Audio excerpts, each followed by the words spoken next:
Vous restez avec nous pour évoquer le cas Carlos Ghosn, que vous avez aussi évoqué dans les colonnes des Échos. Le fugitif qui fait à nouveau la une de l'actualité. Quelques jours après avoir pris la parole pour la première fois après sa spectaculaire évasion, l'ancien patron de l'alliance Renault-Nissan annonce attaquer en justice le constructeur japonais pour faire valoir ses droits à la retraite. En jeu 700 000 € annuels. Par ailleurs, Yamaha, au Japon, met en garde aujourd'hui contre une nouvelle mode sur les réseaux sociaux où des internautes se mettent en scène, se glissant dans des caissons d'instruments pour imiter la technique qu'aurait utilisé Carlos Ghosn. Autant d'informations que commente l'ancien PDG de Renault-Nissan lors de l'entretien qu'il nous a accordé vendredi à Beyrouth, pour la première fois accompagné de son épouse, Carole Ghosn. Bonsoir à tous les deux. Merci d'avoir accepté le principe de cet entretien. Quelques jours après avoir pris la parole, Carlos Ghosn, pour la première fois depuis votre évasion, lors d'une conférence de presse retransmise en direct dans le monde entier depuis le Press Club de Beyrouth. Est-ce réellement un homme libre de toute entrave qui s'est présenté mercredi dernier devant les journalistes du monde entier, ou est-ce un fugitif? Je ne dirais pas un homme libre de toute entrave. Un homme libre, j'ai quand même un certain nombre de contraintes auxquelles je dois faire face, notamment le fait que le Japon a émis une demande, ce qu'on appelle une carte rouge auprès d'Interpol. Donc je ne suis pas prêt de pouvoir quitter le Liban jusqu'à ce que cette plainte soit retirée. Mais un homme libre, oui, je peux parler au moins. Vous savez, je suis resté 14 mois sans pouvoir parler. Je ne pouvais pas m'adresser à la presse. Cette parole, justement, vous en avez été longtemps privé et vous sembliez, durant cette très longue conférence de presse, comme affamé de paroles combatives, prenant du plaisir à un exercice dont vous aviez été privé. Certains ont même parlé du show d'un homme très sûr de lui, éloquent, mais manquant singulièrement d'humilité, n'amorçant pas le moindre mea culpa. C'est votre état d'esprit? Je suis resté 14 mois privé de parole. Pendant ces 14 mois, il y a eu un déchaînement massif, financé par Nissan. Et je sais, je connais bien l'entreprise, on en a les moyens. Donc j'avais vraiment envie de répondre à toutes les accusations qui avaient été faites. Sans reconnaître la moindre faute. Ben, ce n'est pas question de reconnaître la moindre faute. Il y a 4 accusations. Là, j'ai adressé essentiellement les accusations japonaises, parce que c'était ça l'objectif. Très bien. Donc, je ne pouvais pas venir vous dire, je suis navré d'avoir fait quelque chose que je n'ai pas fait. J'ai dit, je suis innocent des 4 charges. J'ai expliqué, non seulement que j'ai les preuves de mon innocence, et que mais d'un autre côté, la raison pour laquelle il y avait eu cet acharnement. Vous avez donc balayé toutes les accusations émises par le Japon. Le parquet de Tokyo a immédiatement dénoncé des allégations inacceptables, et la ministre de la Justice japonaise a fait savoir son mécontentement. S'il a quelque chose à dire sur son affaire pénale, qu'il présente ses arguments ouvertement devant un tribunal japonais et apporte des preuves concrètes. J'espère sincèrement que le prévenu Ghosn déploiera tous les efforts possibles pour faire valoir son point de vue dans le cadre d'une procédure pénale équitable au Japon.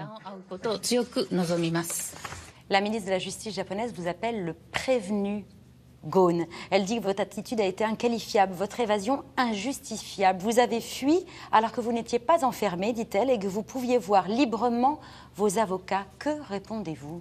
Au moins, elle a le sens de la franchise. Elle a dit il doit venir au Japon pour prouver son innocence. C'est exactement ça le système japonais. Vous êtes arrêté, vous êtes coupable. C'est exactement ça le problème. C'est qu'il y a un déni de justice.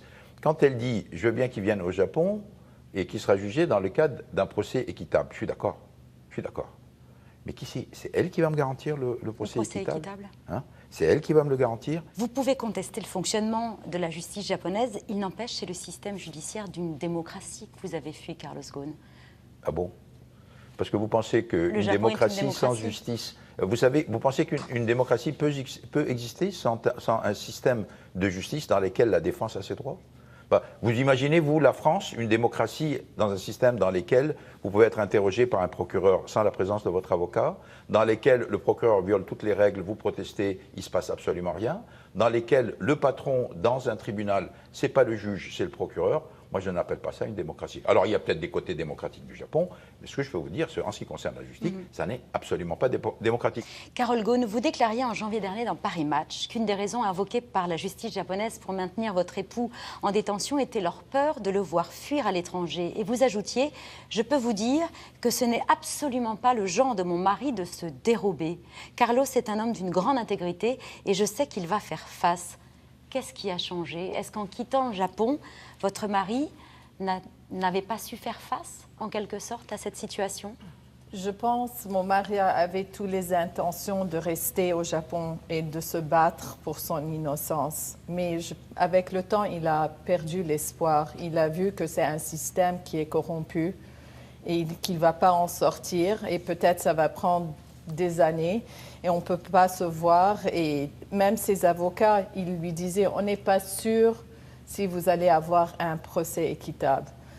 Donc, il a raison. S'il était dans un pays comme en France ou aux États-Unis, où on a une démocratie et un système judiciaire équitable, il serait resté, bien sûr. C'est mieux qu'il resterait au Japon, mais pas avec ces conditions. Son évasion fait de vous aussi une femme recherchée, visée par un mandat d'arrêt international. Comment le vivez-vous, Carole Ghosn? Je trouve que c'est très difficile pour moi, je vais vous dire la vérité. C'est pour mes enfants, pour mes parents, et pour moi, c'est humiliant ce qu'ils ont fait. Et c'est injuste parce que c'est même pas vrai. Et je pense qu'ils voulaient le punir avant son conférence de presse. La première fois, il a annoncé à une conférence de presse en avril. Ils l'ont arrêté après 24 heures. Et cette fois, ils ne pouvaient pas l'arrêter, il n'est plus là-bas. Donc vous êtes devenue la cible de la justice japonaise? Oui. Ce qu'il faut savoir, c'est qu'au départ, on m'avait dit, bon, on va essayer de faire pour que votre jugement soit le plus rapide possible. Au bout de 14 mois, j'ai toujours pas de date. J'ai toujours pas de date du début du jugement. Ça veut dire qu'une évasion n'était pas une solution que vous avez imaginée tout de suite. Quand est-ce que vous vous êtes résolu à cette solution? Quand je suis arrivé à la conviction qu'il n'y avait aucun moyen d'avoir un jugement équitable, que j'allais passer probablement 4 ou 5 ans avant d'avoir une résolution de la part de la justice, et surtout que toute cette situation dans laquelle on vous impose des contraintes telles que je ne peux pas parler à mon épouse, je ne peux pas parler à mon épouse, mais même pas la voir, je ne peux pas lui parler.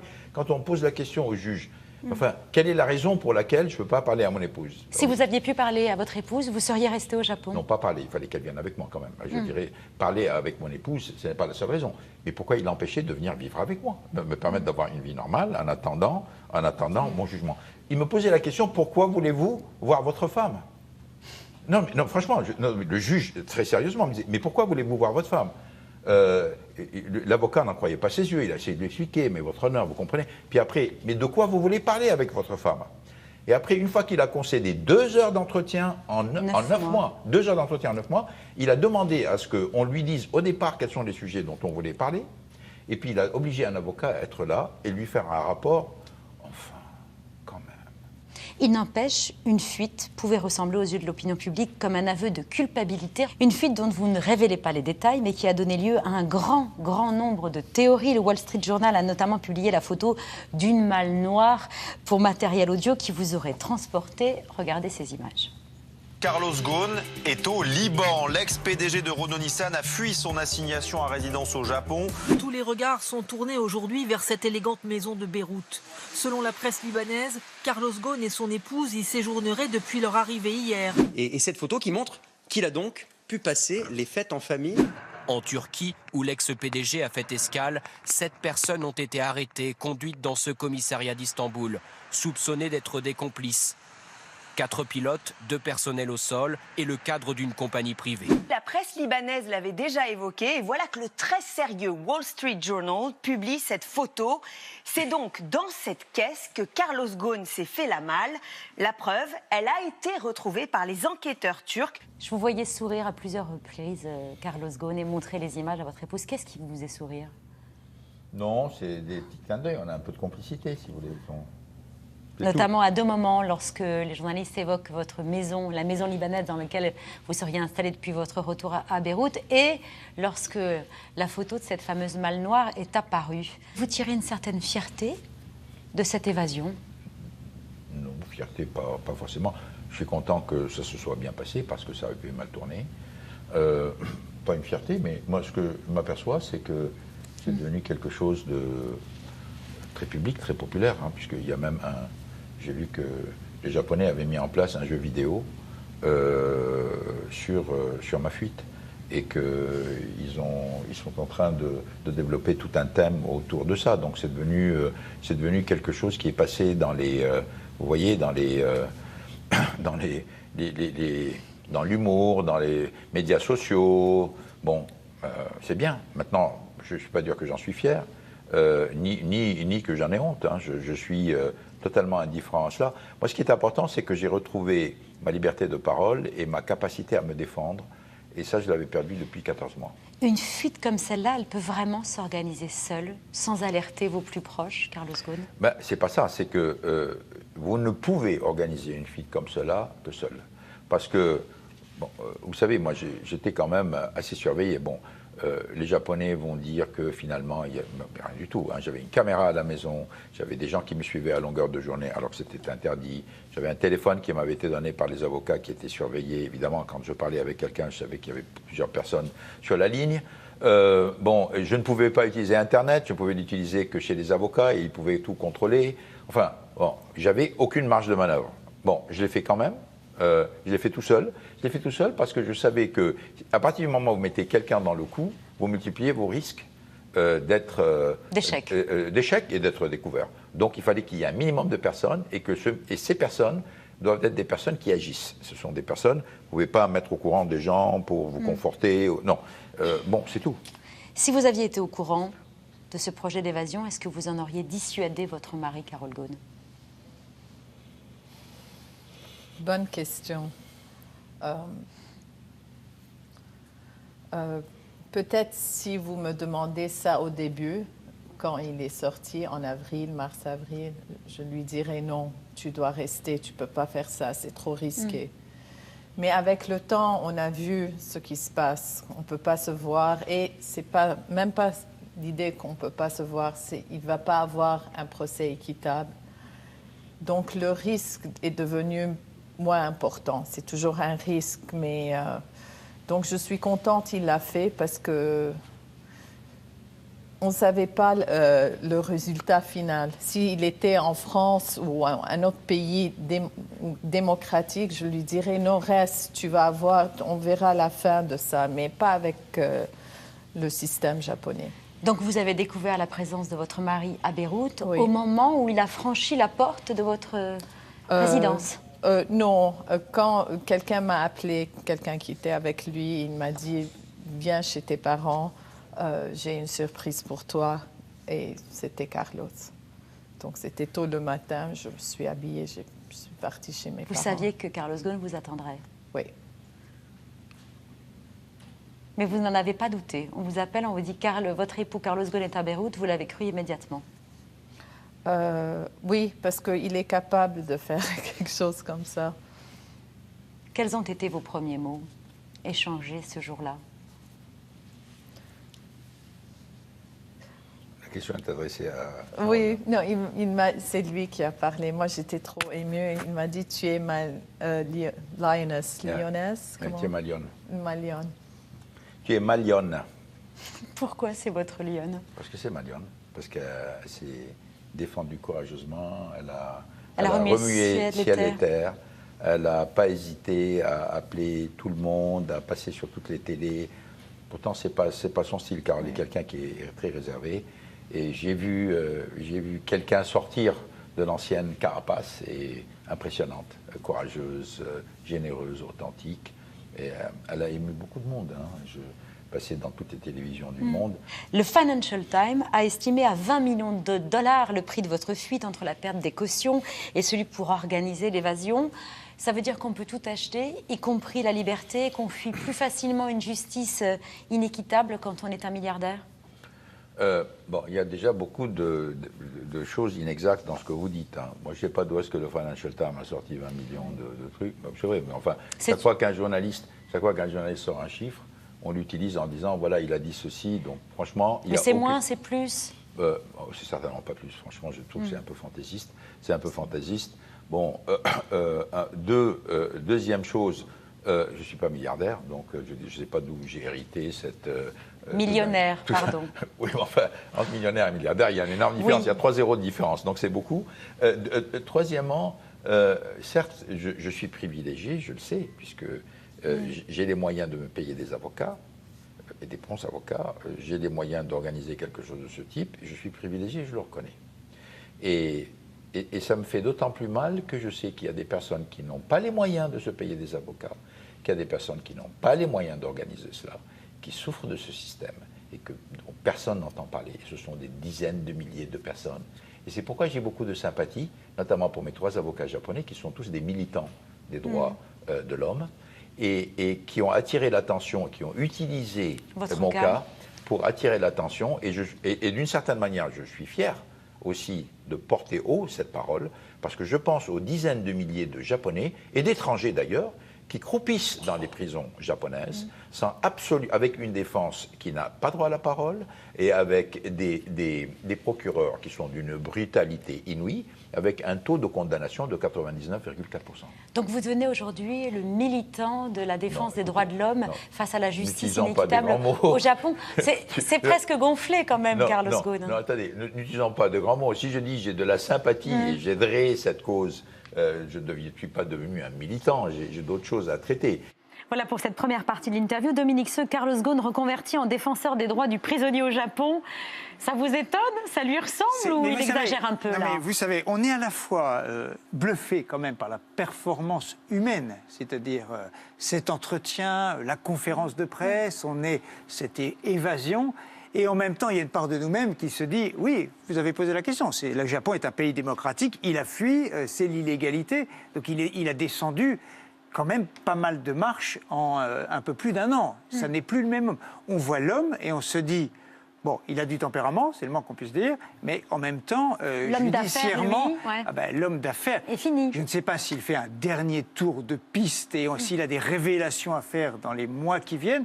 Pour l'instant, il n'y a pas de révélation. Alors peut-être qu'il y a tout un dossier qui va arriver, mais il n'y a pas de révélation qui contredisent très lourdement les accusations qui ne sont pas quand même complètement anodines, les accusations qui sont portées contre lui. Mais non, mais c'est tout le débat, c'est ça, c'est de savoir est-ce que le dossier est vide, comme le disent ses défenseurs et ses amis, mais certains disent c'est vraiment complètement vide, ou est-ce qu'il y a quelque chose de répréhensible? Sur le volet abus de confiance, qui est le plus grave? On ne sait pas grand-chose.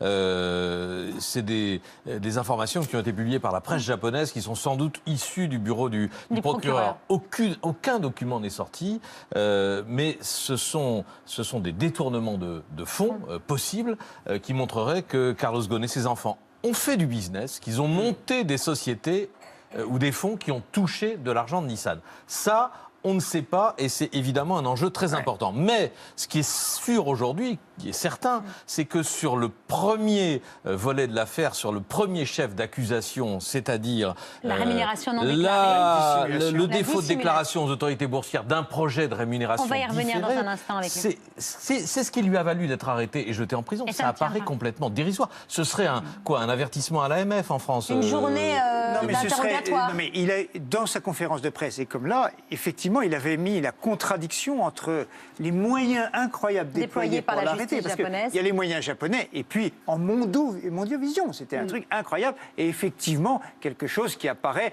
des revenus non perçus, non déclarés, qui auraient dû être déclarés. C'est vrai qu'on qui, d'après lui, n'ont même pas été promis. Juste un mot sur la Lionne. Sur la Lionne. Rappelons le rôle qu'elle a eu tout du long de la détention de son mari, dont elle a plaidé la cause auprès de Human Rights Watch, des Nations Unies et même de Donald Trump. Carlos Ghosn a remué ciel et terre, comme le dit son mari, multipliant les interviews pendant 1 an de Paris Match en janvier 2019. Vous l'avez rappelé, aux Parisiens la semaine dernière, juste avant la conférence de presse fleuve de son mari, en passant par le JDD le 7 avril dernier, où elle interpellait directement Emmanuel Macron, se plaignant du silence assourdissant de l'Élysée. Elle va aussi désormais devoir plaider sa propre cause.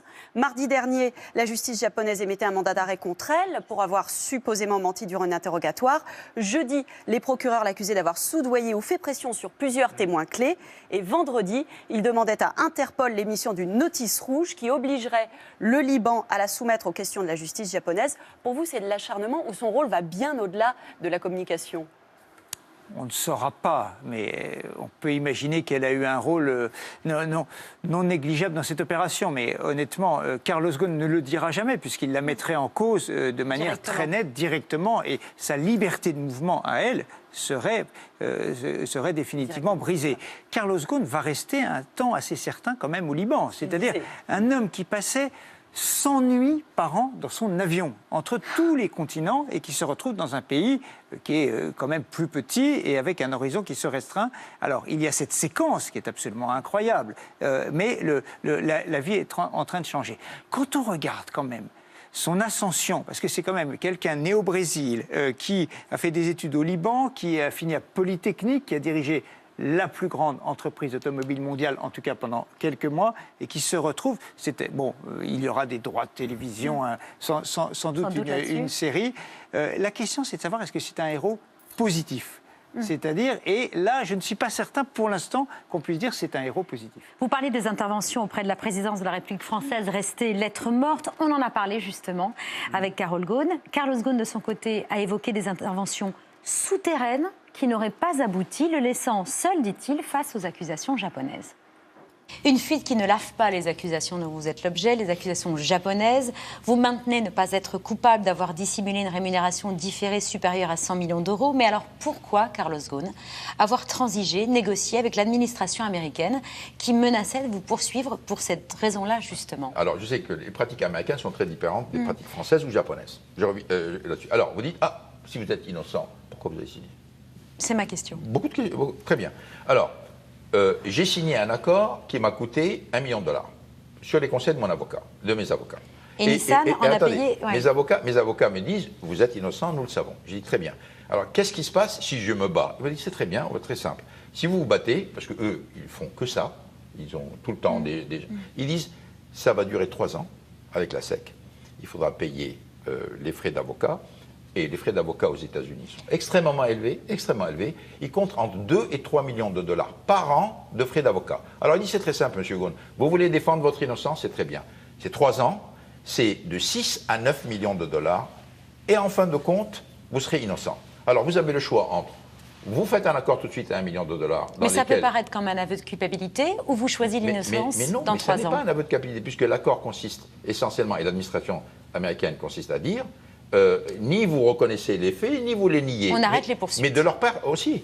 Vous imaginez un instant que l'administration américaine, si elle était sûre qu'elle tenait un coupable, elle allait signer un accord comme ça? Vous imaginez un instant? Le président de la République, qui n'a pas été très bavard sur votre situation, juste quelques mots très prudents au moment de votre arrestation, on l'écoute. Il est trop tôt pour se prononcer sur la réalité et la matérialité de faits sur lesquels je ne dispose pas d'éléments supplémentaires. Par contre, l'État, en tant qu'actionnaire, sera extrêmement vigilant à la stabilité de l'Alliance et au groupe. Nous serons, comme avec tous nos justiciables à travers le monde, vigilants par le travail consulaire qui est le nôtre pour que les droits de la défense et la présomption d'innocence soient protégés dans le cadre de cette affaire. Mais ce n'est pas au président de la République française de s'immiscer dans celle-ci. Vous avez eu des contacts récents avec Emmanuel Macron? Non. À aucun moment depuis votre arrestation? À aucun moment. Vous auriez souhaité en avoir? J'en ai eu indirectement, puisque le président Sarkozy est venu me voir et il était représentant du président Macron. Et avec son accord, il m'a passé un message du président. Et vous, Carlos Ghosn, vous avez eu des contacts avec la présidence française.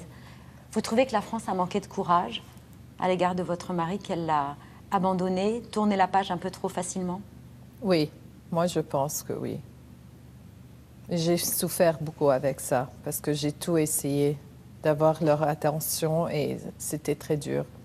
Qu'est-ce que vous avez fait concrètement et qu'est-ce qu'on vous a répondu? Bon, on a au début écrit une lettre au président Macron et on n'a eu aucune réponse. Après, la lettre a été publiée ou mentionnée dans le GDD. Après, j'ai eu une petite lettre très gentille qu'on est là pour si vous avez besoin de nous, et c'était tout. Ça veut dire que l'État français vous a lâché, Carlos Ghosn? Je ne peux pas dire ça, si vous voulez. Je sais qu'il y a eu des tentatives souterraines et discrètes d'agir sur le gouvernement japonais. Le gouvernement japonais a sorti la phrase sempiternelle la justice est indépendante, nous n'avons rien à voir là-dedans. Bon, ça, ils le servent à tous les gens qui veulent bien le croire. Bon, c'est tout. Donc, je dirais, c'est la réalité. Mais je ne peux pas dire que l'État m'a abandonné ou que...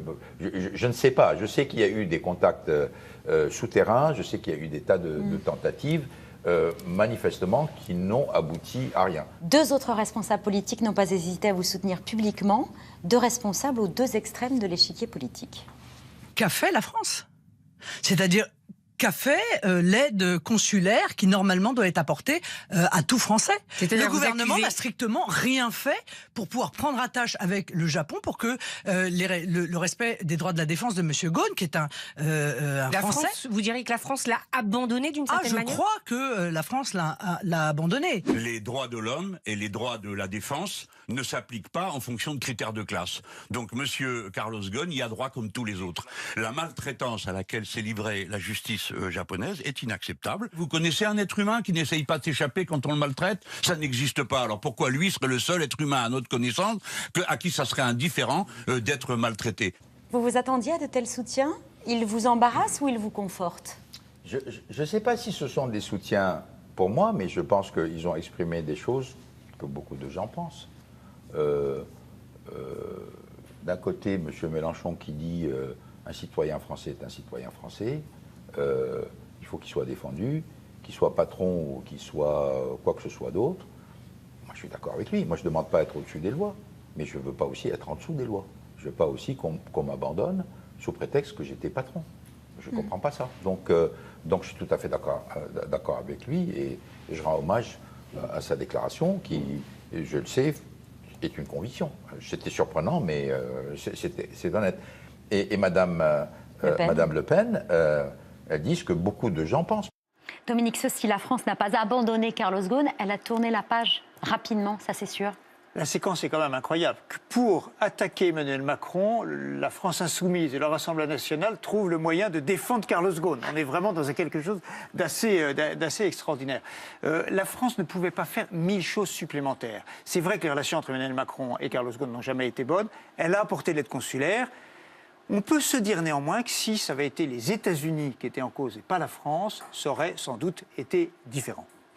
Celui qui a fui le Japon pour se réfugier au Liban reste en France sous la menace d'une enquête préliminaire sur les conditions financières autour de son mariage organisé à Versailles en octobre 2016. Versailles, où 2 ans plus tôt, en mars 2014, Carlos Ghosn fêtait les 15 ans de l'Alliance. Le jour même de ses 60 ans, coût de la soirée, 630 000 € payés par le groupe automobile. En France, une enquête a été ouverte sur le financement de votre mariage au château de Versailles le 8 octobre 2016, d'une fête fastueuse animée par des figurants en costume d'époque. Le 9 mars 2014, c'est un gala organisé le jour de votre anniversaire à Versailles qui a choqué. Pas de contestation en justice. Il s'agissait officiellement de fêter les 15 ans de l'Alliance Renault-Nissan, mais l'image de ces 200 invités le jour de vos 60 ans a fait débat.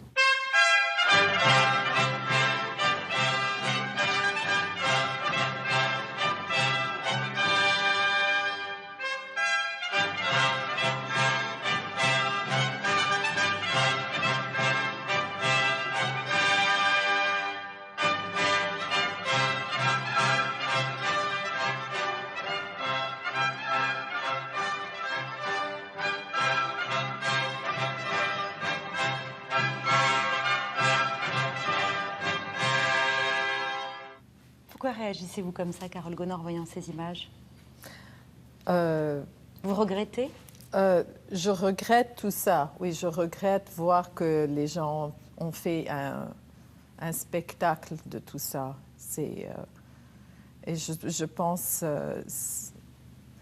que les gens de Renault qui ont travaillé sur ce projet devaient se prononcer et dire la vérité, que c'était une soirée de l'Alliance. Et mon mari a fait un speech ce soir-là. Et on a demandé 1000 fois qu'il nous passe le speech pour prouver que c'était une soirée pour Renault. Et ils n'ont pas accepté. Vous vous défendez d'avoir la folie des grandeurs, mais vous comprenez que le choix de ce lieu puisse choquer, qu'elle renvoie de vous l'image d'un homme privilégié, déconnecté de la réalité des Français. C'est marrant parce que vous disiez ça, parce que vous savez qu'il y a des soirées qui sont organisées à Versailles tout le temps. Tout le temps. Et en général, ceux qui organisent les soirées, c'est des grandes entreprises françaises. c'est assez surprenant qu'on ne se focalise sur celle-là, pour dire « Ah, folie des grandeurs ». Pourquoi les autres entreprises qui organisent des soirées à Versailles... C'est la coïncidence avec votre anniversaire qui interroge. Ah oui, alors là, c'est différent.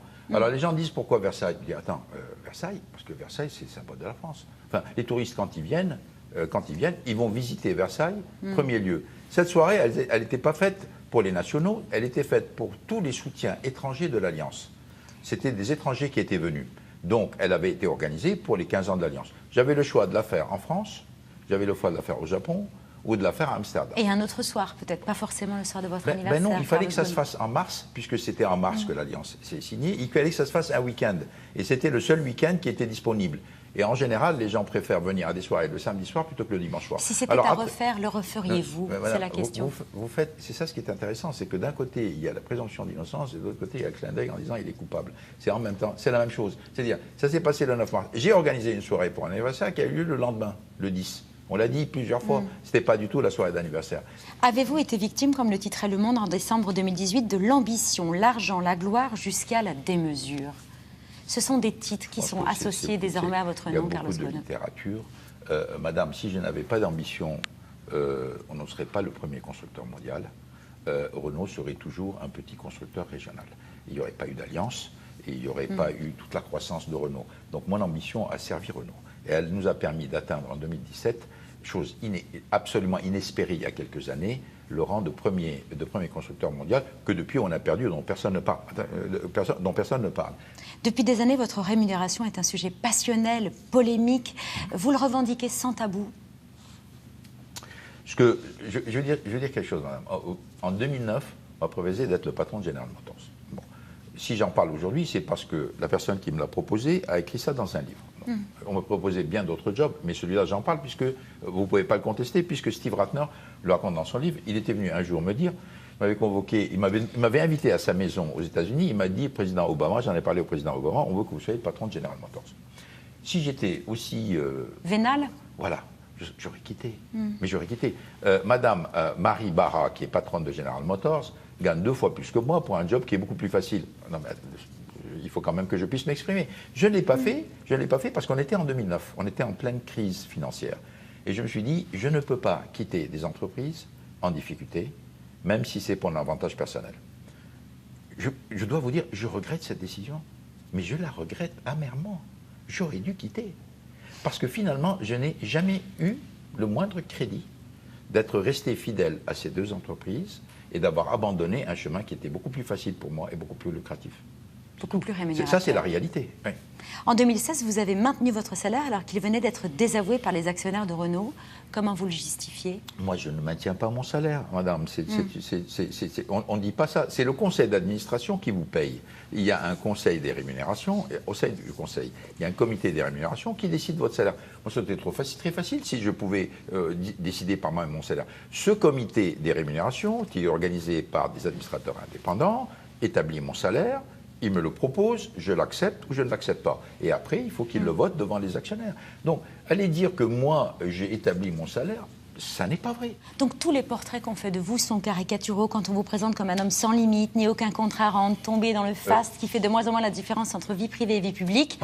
On se trompe, on fait de vous une caricature. Je pense que vous me jugez comme si j'étais le patron d'une entreprise ordinaire, ce que je n'étais pas. J'étais le patron de 3 entreprises. J'ai constitué une alliance qui n'a pas d'équivalent. J'ai passé ma vie dans les avions, pas par plaisir, mais par devoir. Et personne ne s'est plaint à ce moment-là du fait qu'ils avaient un patron.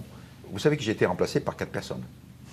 J'étais remplacé par 4 personnes. J'étais directeur général de Nissan, j'étais président du conseil d'administration de Nissan, j'étais président du conseil d'administration de Renault, j'étais directeur général de Renault et président du conseil d'administration de Mitsubishi. J'ai été remplacé par 5 personnes. Alors, quand vous dites « Ah, M. Ghosn, il gagne beaucoup d'argent », mais si vous calculez le coût de ces 5 personnes aujourd'hui, vous allez vous rendre compte que ça coûte beaucoup plus cher aux entreprises que quand il y avait une seule personne. Et vous savez ce qu'on est en train de voir maintenant? On est en train de voir un retour à la réalité, dans laquelle il n'y a plus de premier constructeur mondial, dans laquelle la croissance de Renault a baissé, les profits de Renault sont en train de disparaître, l'action de Renault a déjà perdu 35% de sa valorisation. Après Carlos Ghosn, le déluge pour Renault. Je ne dis pas ça, madame, je ne dis pas ça, ce n'est pas mon explication. Ce sont des faits. Ce sont des faits. Je ne raconte pas une histoire. Je suis en train de vous décrire des réalités telles qu'elles se déroulent actuellement. Et moi, en tant qu'actionnaire de Renault, mon désir, c'est que la boîte, je dirais, se redresse. C'est ça ce que c'est ça ce que je désire. Vous n'avez commis même, ne serait-ce qu'une erreur. Je suis après. Non, mais ça, j'ai fait des erreurs. J'ai fait des erreurs. Parmi les erreurs, je vous ai signalé. J'aurais dû prendre General Motors, je ne l'ai pas pris. J'ai nommé Saikawa, c'était une connerie. Non, j'ai nommé Saikawa, c'est une connerie. J'ai été clément avec des gens qui se sont retournés contre moi. J'aurais dû être sec dès le départ et ça ne serait pas passé. Enfin, je dirais, il y a plein de choses. J'ai accepté un mandat, je n'aurais pas dû l'accepter. J'ai hésité très longtemps, j'ai fait un mauvais choix. Donc vous me dites, est-ce que vous avez fait des erreurs? J'en ai fait. J'en ai fait plein, des erreurs de jugement aussi. Mais pas des erreurs qui vous méritent d'être condamnées par la justice japonaise.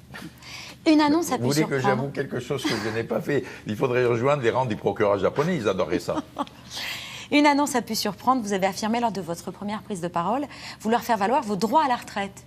Justement, autour de 800 000 euros du côté de Renault. On s'étonne pour l'entreprise, vous avez bel et bien démissionné. La direction estime que vous n'avez aucun droit. Pas du tout. Ça veut dire que c'est une autre bataille judiciaire en vue. Évidemment, je n'ai pas du tout démissionné. Et je me suis retiré de mon job de CEO pour permettre à Renault de fonctionner. C'était en janvier, j'étais en prison. Bon. Donc je ne pouvais pas laisser Renault paralysé par une situation de ce type. De là à dire que j'ai démissionné, franchement, c'est une interprétation qui est propre à ceux qui sont en train de dire cela. Mais bon, là aussi, il y a une justice en France. Vous n'avez pas eu un mot pour les salariés de Renault? Est-ce que Renault a eu un mot pour moi? Est-ce que Renault, en tant qu'entreprise, a eu un mot pour moi, madame? J'étais patron de Renault pendant 13 ans. Je n'ai pas eu droit à un mot, pas un mot.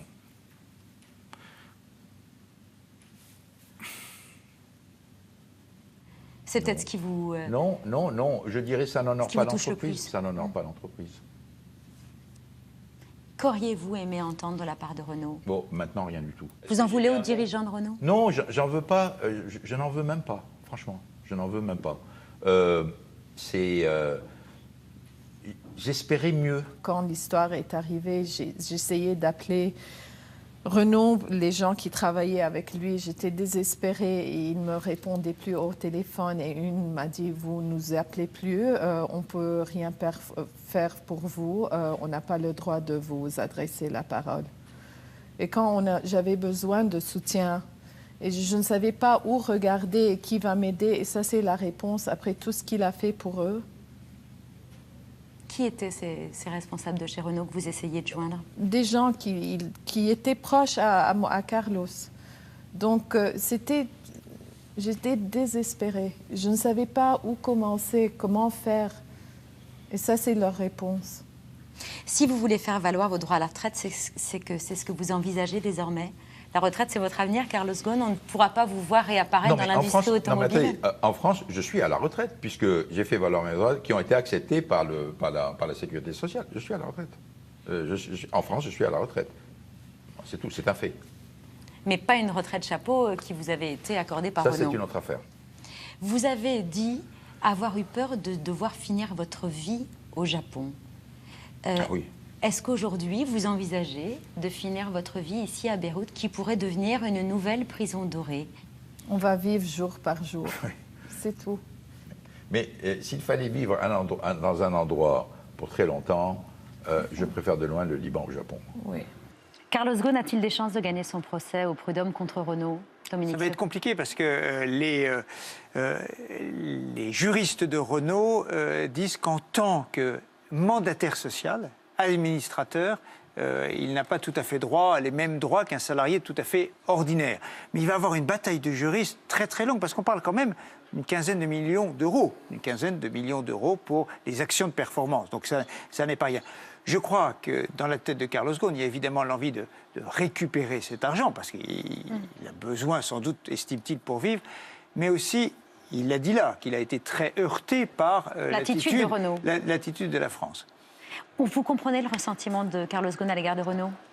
À l'égard de la France surtout? Non, peut-être. Oui. À l'égard de la France, moi j'ai été assez surpris par les premières réactions politiques officielles que j'ai assimilées à de la prudence à l'égard du dossier, de la réalité du dossier et de l'inconnu de ce qui pesait. Mais c'est vrai qu'un patron aussi emblématique que celui de Renault, une entreprise aussi importante. C'est vrai qu'il manquait des soutiens. Il y avait une très grande... Renault-Nissan était plus important que Carlos Ghosn. Voilà. Pierre, je ne suis pas l'arbitre des élégances journalistiques, mais tout le week-end, j'ai vu sur les réseaux sociaux ceux qui disaient comment une émission de service public va encore donner la parole à Carlos Ghosn après le show de la semaine dernière. Je pense qu'on les a pas attendus pour réfléchir entre mercredi et jeudi, et je trouve qu'on a vachement bien fait que vous alliez, Babette, avec l'équipe de C'est à vous, faire cet entretien. D'abord parce qu'on a vu les deux, et elle a dit des choses intéressantes sur ce qu'elle a vécu. On a vu un homme plus calme, plus posé. On n'est pas convaincu partout, mais quand il parle de la présomption d'innocence et la façon de la vivre au Japon, c'est clair et précis et moins enflammé que la semaine dernière. On l'a vu aussi, un peu fier à bras, disant calmement qu'il était content d'être l'objet d'un jeu vidéo sur comment s'échapper. Et puis j'ai aimé quand il vous a dit, parce que ça résume la façon dont vous avez traité l'interview, vous m'interrogez comme le patron d'une entreprise ordinaire. J'ai adoré cette phrase. Merci beaucoup Pierre. Voilà pour cet entretien enregistré à Beyrouth vendredi dernier et réalisé par Bruno Pinet avec Mathilde Jarry et Régis Lamanaroda. Merci beaucoup Dominique Seux pour votre présence ce soir.